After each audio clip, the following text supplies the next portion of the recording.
Now at 10, day 2 in the trial of a McDonald County woman accused of killing her husband. Plus, some Liberty Utilities customers voiced their frustrations over the company's billing system, and the Frontenac Fire Department receives an emergency shipment of drinking water. The 4 states' most watched news starts now. This was day 2 in the murder trial of Dawn Wynn, who prosecutors say shot and killed her husband Harold Wynn in November of 2021. This is KOAM News at 10. I'm Dow Quick. KOAM's Shannon Becker is covering the trial and has more. The prosecution rests this afternoon in the Dawn Wynn murder trial here in McDonald County Court. Wynn is accused of shooting and killing her husband Harold Wynn in November of 2021. Today the prosecution rests their case, but not before the adult children of the pair testified for the prosecution. All 3 told of a tumultuous upbringing, and since their father's death, none have had direct contact with their mother. While Mrs. Wynn was waiting for trial, we were reminded in court that she disappeared for nearly 6 months until U.S. Marshals located her in Indiana and brought her back to Missouri. A forensic pathologist testified that Mr. Wynn could not have committed suicide due to the lack of trace evidence or gunpowder, burn marks. He said definitively the cause of death was homicide. Day 3 begins tomorrow, as the defense will continue calling their witnesses. The judge said closing arguments could come tomorrow and the case could be given to the jury. In McDonald County, I'm Shannon Becker, KOAM News Now, Joplin News First. You can follow the latest updates on the trial on our website. Of course, that is KOAMnewsnow.com. Neosho County, Kansas attorney Linus Thurston made his first appearance in court today after charges were filed against him this past week. KOAM's Anthony Saviello joins us with details. Thurston faces 2 misdemeanor charges, one for tax evasion, the other for misuse of public funds. Thurston did not enter a plea deal today. Judge Merlin Wheeler asked the defense about a potential plea agreement, and the defense said they're prepared for a quick conclusion. Thurston turned himself in to the Neosho County Sheriff's Department following today's hearing for processing. He was released directly after. A new plea hearing is scheduled for September 4th. If found guilty, Thurston could face up to 18 months in jail and over $12,000 in fines. Anthony, thanks. On the misuse of public funds charge, we don't yet know details of the allegation or the amount of money involved, but we do know it is less than $1,000. Let's check in with Chief Meteorologist Doug Heddy now for our first look at the weather. Well, of course, we have the heat, we have the humidity. We've had it the past couple days, and we have it again as we go into Thursday. Heat advisories in effect once again due to a high heat index. It does not include Yates Center, Iola, Fort Scott, Nevada, and Stockton. It's all those areas in south. Also on top of that, we're tracking thunderstorms out along and northwest of the I-35 corridor, and those are going to be working in a little bit later on tonight. All right, first off, the heat. Look at our heat indices tomorrow. 104 to about 112 once we get into the afternoon. We also have a severe risk, level 2 out of 5. This is going to be from 3 p.m. until 9 p.m. Now, late tonight into tomorrow morning, some scattered storms, strong storms in our northern counties, kind of pressing into the metro to start the day. So we are going to have some scattered showers and thunderstorms to start the day. We're going to talk a lot more about this here in just a bit. See you soon. Some Liberty Utilities customers in the Joplin area say they're frustrated after experiencing issues with a billing system, which was implemented in April. Customers are now complaining about receiving wrong billing amounts, struggles to make payments online, or in many cases not receiving bills at all. Some Liberty Utilities customers say they've even received unexpected and unwarranted shutoff notices. It's concerning because I do not like being late with my bills. I just do not like that. I've never been that way. And I always pay them on time when they get here in time. In a statement to KOAM, a spokesperson for Liberty Utilities says a limited number of customers have been impacted by data issues related to the billing system transition. They say they'll work with customers to provide additional time to pay past and current bills during this time. The company says they'll also waive late fees and suspend service disconnections for those experiencing delayed billing. And they add that the company saw an unexpected delay in mailing bills at the end of July, but it was not related to that new billing system. Frontenac, Kansas Fire Department receives more than 2,300 cans of emergency drinking water. The donation stems from a partnership between National Volunteer Fire Council, Anheuser-Busch, and Eagle Beverage. The donation is part of a nationwide effort by Anheuser-Busch to provide critical supplies to departments with limited resources. With summer heat, water and cooling resources are crucial for the first responders. Oh, it's absolutely fantastic. It's such an important part of our community fabric. We donate water to the Frontenac Fire Department. We also donate to 2 other local volunteer fire departments in the Southeast Kansas area. It's a way for us to really show our respect for those that give to us. The Neosho Township Fire Department and Galesburg Volunteer Fire Department also received donations of emergency water this past week. A former Joplin school student has donated 7 say and play boards to improve communication at parks. The communication boards have pictures of different actions and park objects. People who struggle with talking can point to the pictures. Shayla Gould donated the boards to 4 towns across southwest Missouri. She says everyone wants to get their point across efficiently when communicating. Sometimes we struggle to get our points across, but everybody understands pictures, everybody understands symbols. It makes a lot of sense. Even small children can understand what's going on, and so it's just gonna better allow us to get our wants, needs, and feelings across to others. Donating the Say and Play boards completed Shayla's Girl Scout Gold Award project. Congratulations and thanks. An especially dangerous stretch of days for teen drivers. That story is coming up. And first, both presidential candidates make a case for their vision of the economy. Drive into summer at Roper Honda.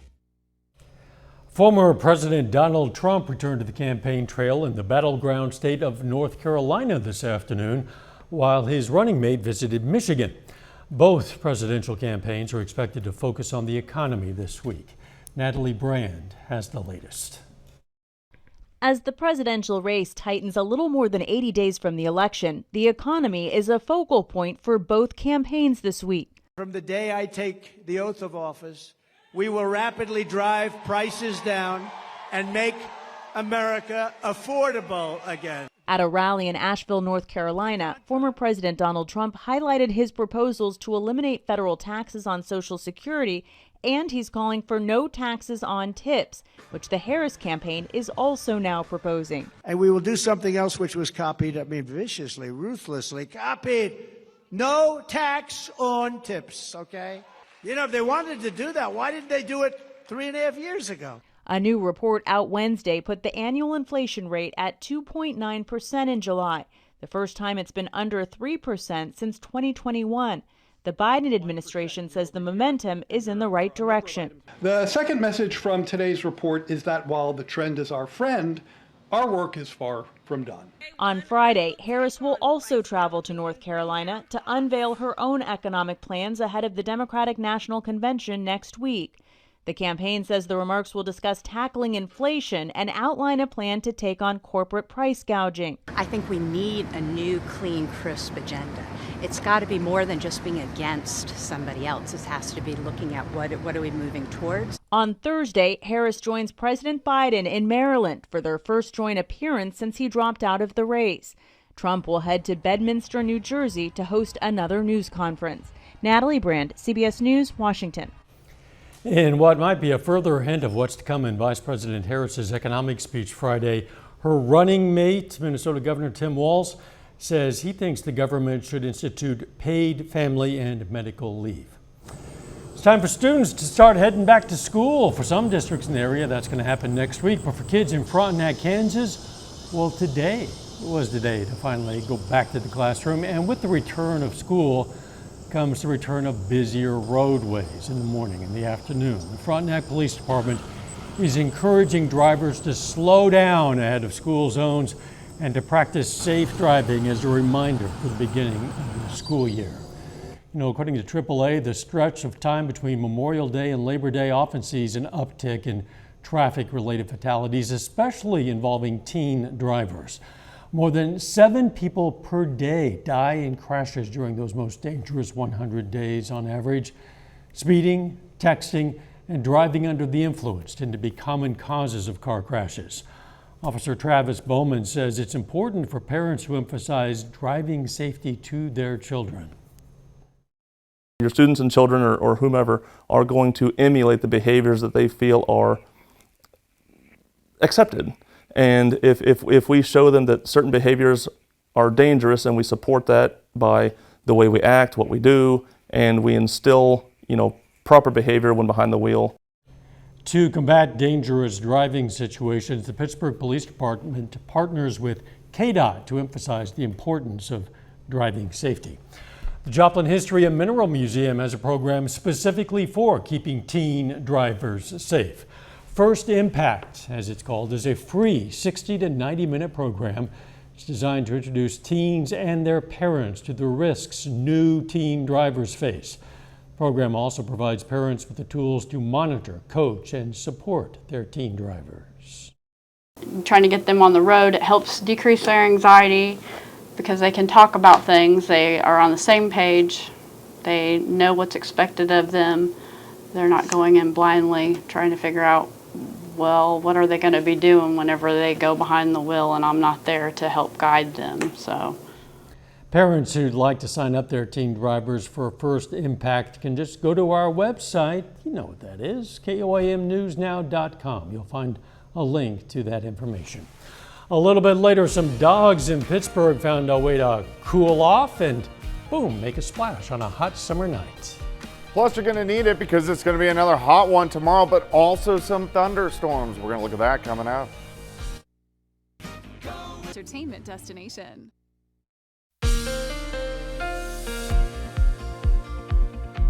Well, of course, it was hot. It was humid outside for us today. Temperatures upper 90s, heat index 105 to about 112, depending on where you live.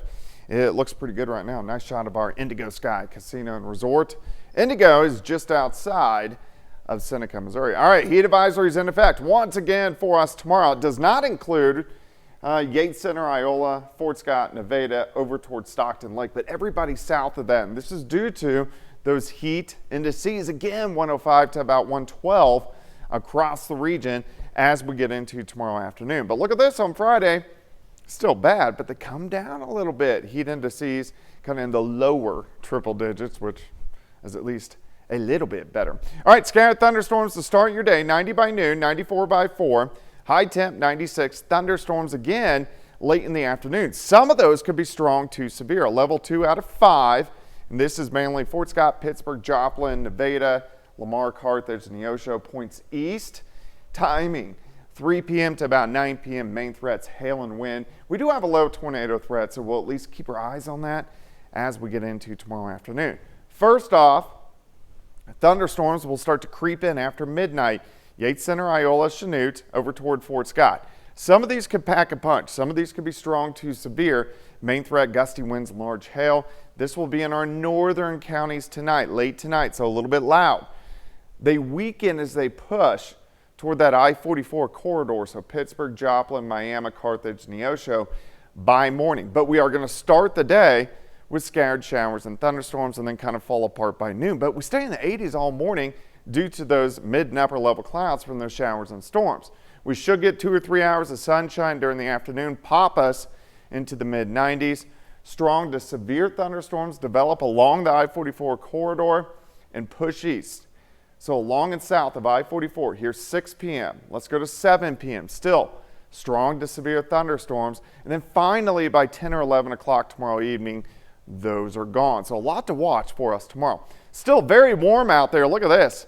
Mid to upper 80s right now. And we are tracking those thunderstorms just to our north and to our west, packing a pretty good punch from Topeka, Lawrence, up towards St. Joe, Emporia, down toward Wichita. And it's more going to be of these guys that will get into our northern counties later on tonight. So we got to watch that for us tomorrow.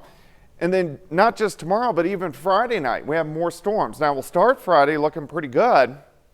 But as we heat up through the day, here comes another batch of thunderstorms driving in Friday evening. And then periods of showers and thunderstorms through the evening into the overnight hours. So we'll have to watch that because some of those storms could be strong to severe. So rainfall over the next couple days. We have to see where those heavier storms set up. In a lot of areas will pick up half an inch to an inch, especially in northern counties.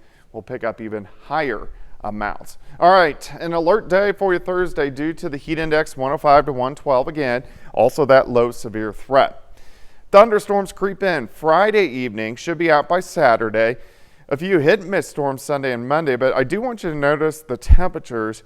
Yeah, still hot, but closer to that 90 mark over the weekend than that triple digit mark.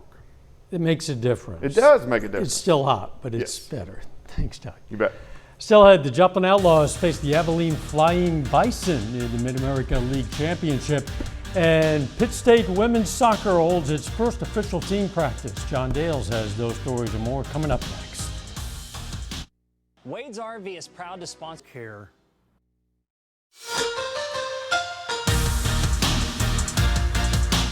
The Joplin Outlaws 2024 season all leads up to tonight. After rallying from an 8-run 7th-inning deficit in the Mid-America League playoff semis last night, they play for a championship this evening. Now, the Mid-America League Championship not over yet, but as you can see, things are going very well for the Outlaws. They lead the Flying Bison 10-3 in the top of the 9th inning. Pitt State's Lucas Van Landewit has been excellent on the mound, and Joplin closing in on a championship in its first season as a member of the Mid-America League. Mount Vernon High School football enters 2024 with the chance not just to be one of the top teams in the Big 8 or even in Southwest Missouri, but the Mountaineers have enough talent to be considered one of the best squads in all of Class 3. Now, the Mountaineers are on the practice field this morning, 2.5 weeks away from their season opener against Aurora. Mount Vernon returns its starting quarterback, Gavin Johnston, tailback Braden Dodson, and lead wide receiver Jarrett Zerby. The three of them accounted for over 5,000 yards of offense and 55 touchdowns a year ago. Those senior leaders are motivated to elevate their game even further in 2024. Guys seem to know what they're doing, the older kids anyway. Some of these guys as seniors, they've been playing since they were freshmen. So they know kind of what our basic scheme is, and I think the struggle that we have is that they're so used to it that they take for granted sometimes, what the play is. They don't really give it the mental preparation that it needs. So we've got to stay on them to just make sure we are not just going through the motions because we've been doing it for 4 years, but we've got to stay razor sharp on it. Meanwhile, this evening, Joplin High School football makes its preparations for the 2024 season. The Eagles had 8 players from last year's group go on to play at the collegiate level this season, so there will be a lot of new faces, but the standard remains the same for Joplin. For us, especially this offseason, just about getting better, which is what it is all offseason. So we're just trying to bigger, faster, stronger, trying to prevent injuries the best we can. Obviously, we had a few of those that slowed us down last year, so obviously just ramping up the best we can to get ready for the Chiefs week 1. I think we just need to find our identity. We're kind of the underdog most of the time, and I think that's quite the opposite, and I think we have a really big shot at being good. Meanwhile, some big softball recruiting news today. Diamond High School rising senior Lauren Turner announces on Twitter she's committing to Pittsburg State. Turner was a huge part of Diamond's 2022 and 2024 state championships. She's been voted an all-state player in all 3 of her high school seasons and still has her senior year remaining before joining PSU. Over at Pittsburg State this evening, the Gorilla women's soccer team holds its first official practice in its first year as an NCAA program. PSU's roster is made up of 22 freshmen, 5 sophomores, 6 juniors, and 4 seniors and grad students. And the Gorillas are led by head coach Wes Brandstetter. I'm not a big hey, this is the exact goal. I told the kids yesterday, I said, I want us to be the best soccer team at the end of the year. We might have a great win on a Friday, and we want to turn around on Sunday. We want to up that performance the next week, because I think at the end of the year, if you're playing your best soccer, you give yourself the best chance to to get into the tournament and then hopefully compete for national championships. I think if you're at Pitt State, that's what the expectation is and the standard is, and that's what we want to do. Back to baseball briefly here. That Outlaws game, I was hoping it would wrap up by the time we get on the air. Not going to jinx it, but a 10-3 lead in the 9th inning. Things are looking pretty good for the Outlaws. Yeah, we'll see if we can get an update. Maybe we'll find out. We'll be right back. Are you or your loved one receiving? Salute Thomas White, a 4-state hero. To be the first to see breaking news, weather, and sports, download the KOAM News app. It's free of charge. You'll find it in the Apple App Store, Google Play Store. You can also use it to check out this year's Pigskin Preview, which is now available. Just search for the KOAM News app. Well, it is the dog days of summer, and the Pittsburgh Aquatic Center took that to heart with this, a dog swim. Folks were able to bring their furry friends for one last swim this season. From 5:30 to 6:30, dogs under 40 pounds were allowed to paddle around. And then the hour after that was for the bigger guys. This is the 14th year the Aquatic Center has hosted a dog swim to end this season. What a joyous time. And if you love dogs, and if you don't love dogs, why not? Get on board. My French bulldogs would sink. They'd be like an anchor. They'd just go straight to the They bottom. have a kiddie pool. Of course, they have very short legs. Yeah, they don't stand very tall. Life jackets. Yeah. Life jackets. The weather, it's pool weather for sure. Yeah, you'll want to cool off once again tomorrow. Heat advisory in effect, so an alert day, but also some thunderstorms. We're going to start the day with scattered storms and end the day with scattered storms. Some of those could be strong to severe. Final sports notes. We're still in the 9th inning in the Mid-America League Championship game, still 10-3, but I'll have the final score, all the coverage posted online. Very good. Thanks for joining us. Don't forget the morning show starts at 5 a.m. and let's make it a great tomorrow.